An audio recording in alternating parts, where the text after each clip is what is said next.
शामान बसो वृंदावन में, मेरी उम्र बीत गई गोकुल में, मैं तो।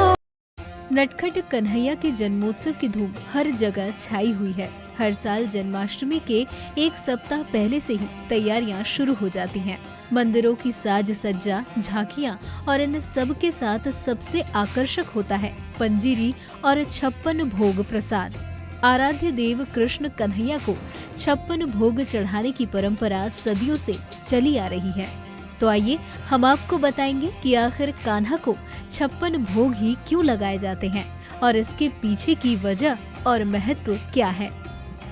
दरअसल मान्यता है कि 56 भोग से भगवान खुश होते हैं और उनके भक्तों की मनोकामना पूरी होती है। ऐसा कहा जाता है कि गोकुल धाम में जब बाल कृष्ण अपनी यशोदा माँ के साथ रहते थे, तब उनकी माँ हर दिन 8 पहर यानी कि कुल 8 बार उन्हें अपने हाथों से भोजन कराती थी। एक बार जब इंद्रदेव ने गोकुल पर घनघोर बारिश की, तब भगवान श्री कृष्ण ने 7 दिन तक बिना कुछ खाए उस गोवर्धन पर्वत को एक उंगली पर उठाए रखा। जब बारिश खत्म हुई और सारे गोकुलवासी पर्वत के नीचे से बाहर निकले, इसके बाद सभी को ये महसूस हुआ कि हमारे कन्हैया ने 7 दिनों से बिना कुछ खाए पिए हमारी रक्षा की, यानी वो 7 दिनों तक भूखे प्यासे थे।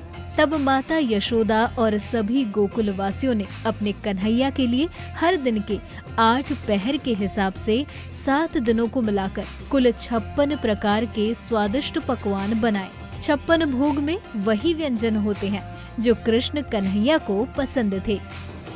इसके अलावा इसमें अनाज, फल, ड्राई फ्रूट्स, मिठाई, पेय पदार्थ, नमकीन और अचार जैसी चीजें भी शामिल होती हैं।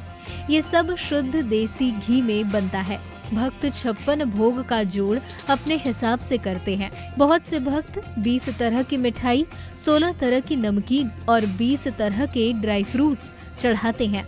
आमतौर पर 56 भोग में माखन मिश्री, खीर, बादाम का दूध, टिक्की, काजू, बादाम, पिस्ता, रसगुल्ला, जलेबी, लड्डू, रबड़ी, मठरी, मालपुआ, मोहन भोग, चटनी, मूंग दाल का हलवा, पकौड़ा, खिचड़ी, बैगन की सब्जी, लौकी की सब्जी, पूड़ी, मुरब्बा, साग, दही, चावल, इलायची, दाल, कढ़ी, घेवर, चीला और पापड़ होती है।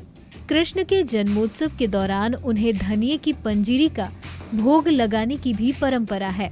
मान्यता है कि रात में त्रितत्व वात, पित्त और कफ में वात और कफ के दोषों से बचने के लिए धनिये की पंजीरी का प्रसाद बनाकर ही श्री कृष्ण को चढ़ाया जाता है। धनिये के सेवन से व्रत संकल्प भी सुरक्षित रहता है। 56 भोग को पारंपरिक ढंग से भी सजाया जाता है। सबसे पहले कृष्ण कन्हैया को दूध चढ़ाया जाता है।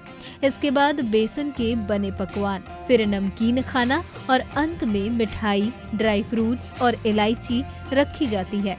सबसे पहले भगवान को यही भोग चढ़ाया जाता है और बाद में इसे सभी भक्तों में प्रसाद के तौर पर बांट दिया जाता है।